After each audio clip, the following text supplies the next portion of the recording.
Friends, I've spent this summer hearing from Canadians. After 8 years of Justin Trudeau, life is harder. A home you can afford is out of reach. If you're renting, you're paying $2,000 every month or more. And if you're lucky enough to find somewhere you can afford, you live in fear that your landlord could throw you out, selling off your home to someone who just wants to make even more money. What is Justin Trudeau's answer to the housing crisis? He said that it isn't his job to fix it. It's up to the provinces or the cities. It sure seemed like his job during the election when he made a lot of promises. But now when it's time to act, it's not a priority. Shame. Because he's never known what it's like to worry about making the rent. It's scary that you don't know if you'll have a place you can afford to live in. When I was in my 20s, my younger brother had to come to live with me because my dad was struggling with an addiction and home just wasn't a good place. We had a lot of support and a lot of help from friends and my mom. But then one day my mom called and said that dad was getting really, really bad and he wasn't able to work anymore. We weren't going to get any support and we might even lose the home. I remember panicking and going out and getting a bunch of jobs to try to keep a roof over our head and keep food on the table for me and my brother. I stocked shoes at a mall so I could support the family. Those are tough times. We were worried about losing our home and I was worried about feeding my kid brother. If we had to find an extra $2,000 a month to rent a place to live, I don't know what we would have done. And if you have a mortgage, you watch every month as interest rates go up, knowing that there might come a day when you just can't pay the bills anymore. It doesn't have to be this way. It shouldn't be this way. Hear, hear.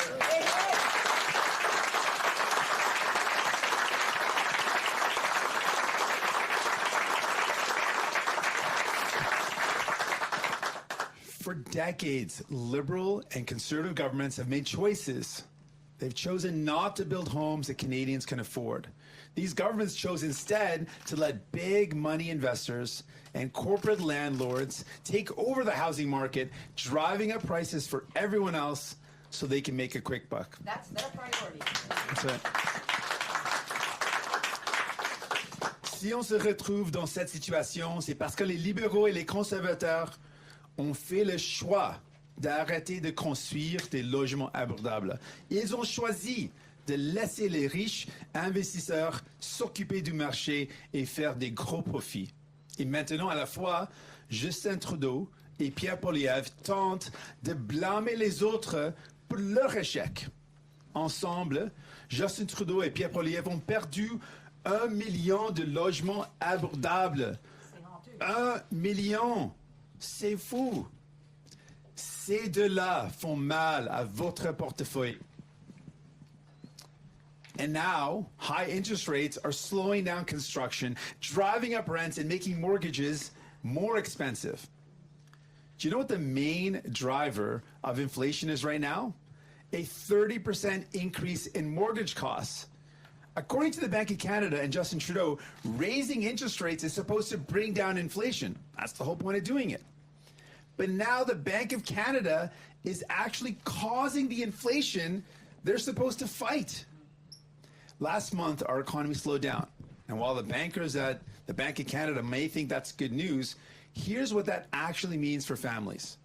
Fewer jobs, fewer homes they can afford, and less money to buy the things their kids need. Today, the Bank of Canada decided not to raise interest rates, but they're still higher than they've been in the last 20 years. Make no mistake, high interest rates hurt Canadians. And do nothing to stop greedy CEOs from raising prices so they can make more money. It's time to say enough is enough. Sure.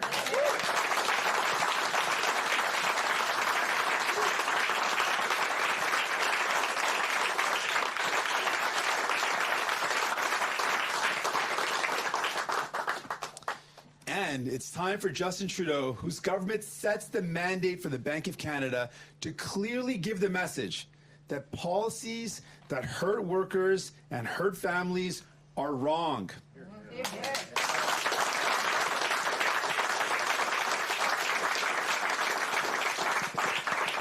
We all know corporate greed is causing inflation, and that's what we need to fight. People get angry when they see how hard it is for them to get by, while others are living better than ever. Justin Trudeau wants you to just ignore the problem by telling you things could be worse. Pierre Poilievre wants to use your anger for his own benefit. When I talk to people who are angry about the cost of living, it makes me want to work harder for them and to make Ottawa work for them instead of the rich and the powerful.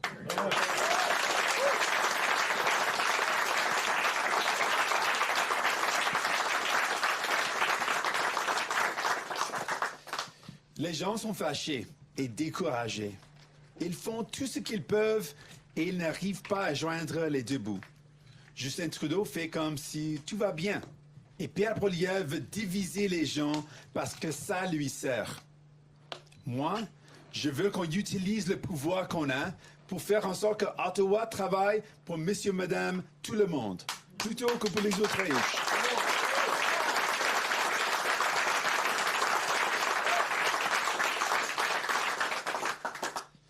While you pay more every time you visit a grocery store, CEOs like Galen Weston and Eric Laflèche are doing just fine.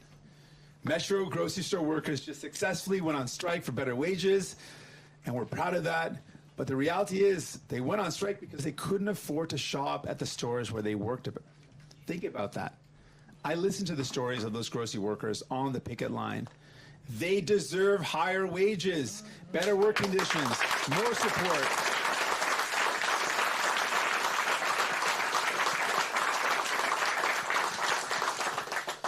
Now, big oil and gas CEOs like to tell us that they're hurting, that they need to get out of renewable energy and double down on fossil fuels. This summer, I met with people in Northwest Territories who have lost everything. People who were evacuated to Yellowknife and then had to be evacuated again. They know that the climate crisis is real and it's here. There's no more time to argue over climate change and what causes it. We know what causes the terrible tragedies that are taking away people's homes and their safety. It's fossil fuels, it's burning it, and it's the emissions that they cause.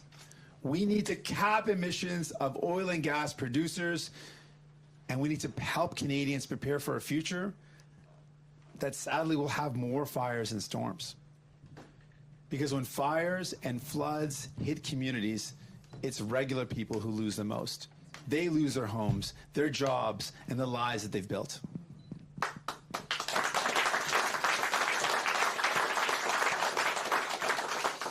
Les gens au Québec ont aussi vécu une horrible saison de feux de forêt cet été. Des coûts immenses pour les gens. La crise climatique, elle est là et elle frappe fort. Et pendant ce temps, Justin Trudeau continue d'investir plus de 30 milliards de dollars dans un oléoduc. Un premier ministre qui continue d'offrir des milliards en subventions aux grandes compagnies pétrolières. Et Pierre Poilievre, lui, agit comme il n'y avait pas de crise climatique. Les Québécois et Québécoises méritent mieux que ça.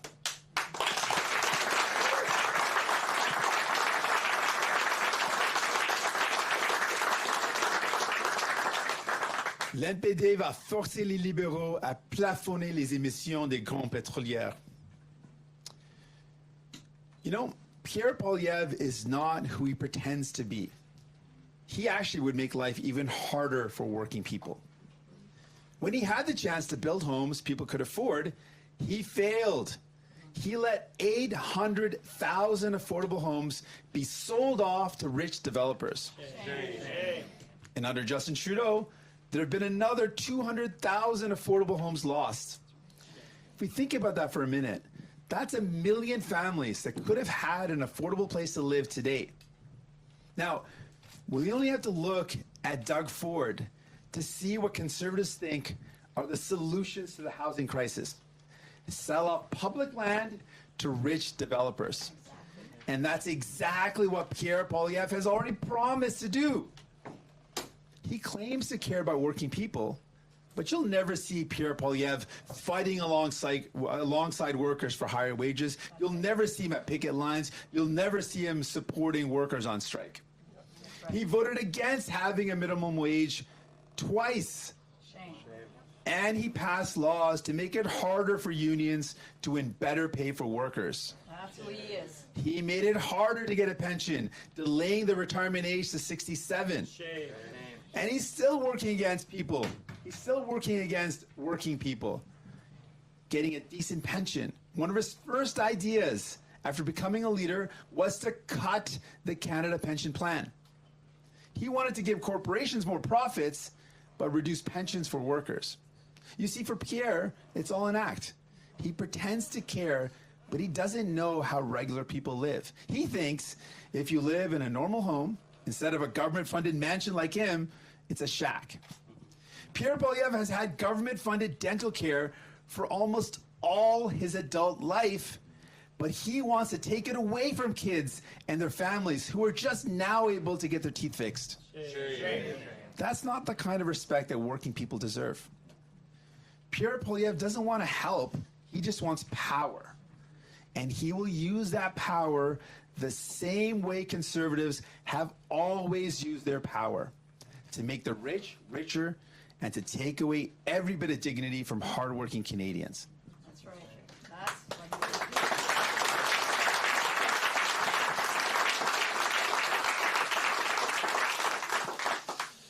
Pierre Poilievre a beau essayer de se présenter sur un jour meilleur, mais on se rappelle tous ces 9 ans au gouvernement. Coupure d'impôts pour les grandes entreprises et coupure de services pour le reste d'entre nous. Coupure en santé, droits des travailleurs bafoués, scandale éthique, âge de la retraite à 67 ans, 800 000 logements abordables ont disparu. Il a eu sa chance et vous en payez encore le prix. Maintenant, il veut couper dans votre pension et dans la science-emploi pour mettre plus d'argent dans les coffres des grandes entreprises. Elle veut couper le programme de soins dentaires alors qu'elle a lui-même une couverture payée par le public depuis 20 ans. Pierre Poilievre va vous coûter cher. We hear a lot about anger these days, and there is a lot to be angry about. But I'm also hearing from people who are just exhausted, like Amber, who was moved to tears telling me about her struggle to find a place to rent. She told me about redoing her monthly budget 6 times and still ending up having to choose between food, gas, or paying the rent. Life should be easier. You shouldn't have to live this way. And New Democrats are working hard every day to deliver for people.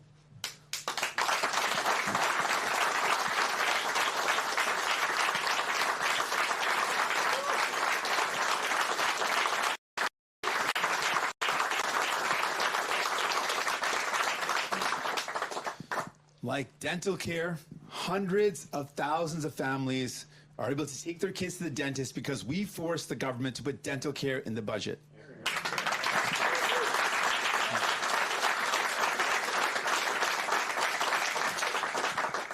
This summer, I met Brianna in Edmonton. Now, Brianna is a young mom of 5 kids, all under 12.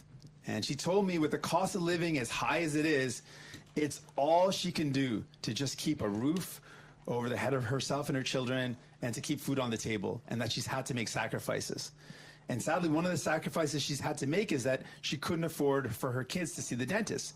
So none of her kids were able to see the dentist for their whole child life. But after we forced the government to deliver dental care, every one of her 5 kids was able to go to the dentist for the first time. Her youngest are now getting the preventative care they need. And it turns out her eldest had a rare disorder that would have never been caught if he wasn't able to go to the dentist. It's been caught early, and he's going to get the treatment he needs to have a great health outcome. That's what we're fighting.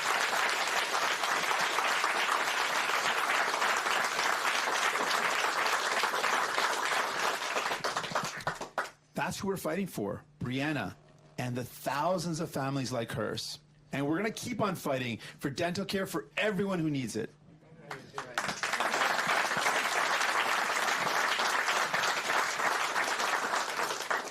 Now, Canadians pay some of the highest prescription drug costs in the world. While in the States, President Biden is taking on big pharmaceutical companies and forcing them to lower costs for Canadians. Here in Canada, our own government stopped the work of an independent regulator whose job is to make drugs more affordable. The Liberal government literally took the side of protecting the profits of billionaires instead of protecting you. And that's why we're going to force this government to finally bring in legislation that will lay the groundwork for universal public pharmacare.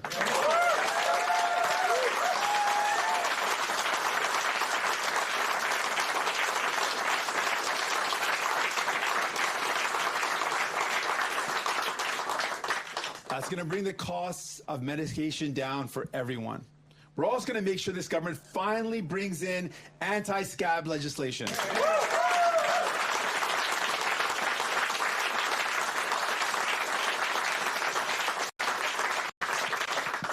So that the workers have the power to demand better wages. And we're going to use our power to force this government to finally confront the housing crisis. Yes.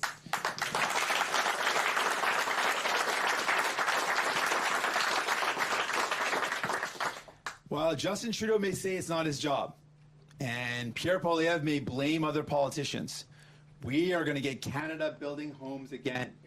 We have to. We absolutely have to. We have to build more homes that people can actually afford, and we have to do it faster. We can do that. We can get that building happening by taking the GST off affordable rental construction. We can save, yes, we can.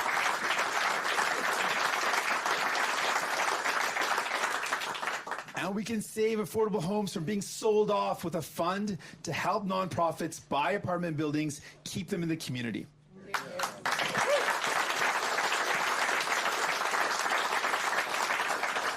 Recently, I met with a group of renters who were trying to buy their building before it got sold and they got kicked out.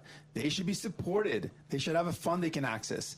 We can use the federal power, the money and the land we have to build affordable homes for people. Just like we used to do.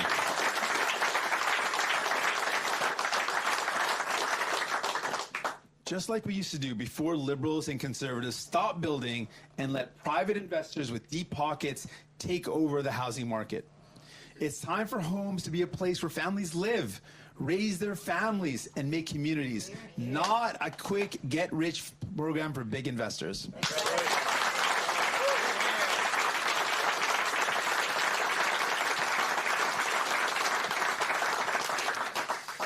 Pendant que le Bloc chiale, que Pierre Poilievre dit ses slogans et que Justin Trudeau déçoit, l'NPD travaille pour livrer des résultats. On a remis $1 000 dans les poches de 11 millions de personnes. On a permis à de nombreuses familles de recevoir $1 300 pour que les enfants puissent se faire soigner les dents. Et on n'a pas fini. Nous nous battons pour que vous payiez moins et obteniez plus. Des loyers moins élevés pour tous, des salaires plus élevés et des meilleures conditions de travail. Des médicaments gratuits.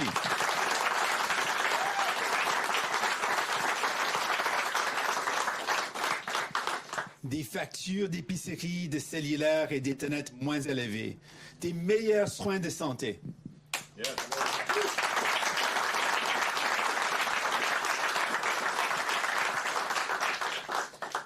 Friends, this is a truly difficult time for many in our country. But our team of New Democrats are here to fight and to deliver results, to put money back in your pocket, to stand up against division and hatred, and to protect you and your family from the climate crisis. Hear, hear.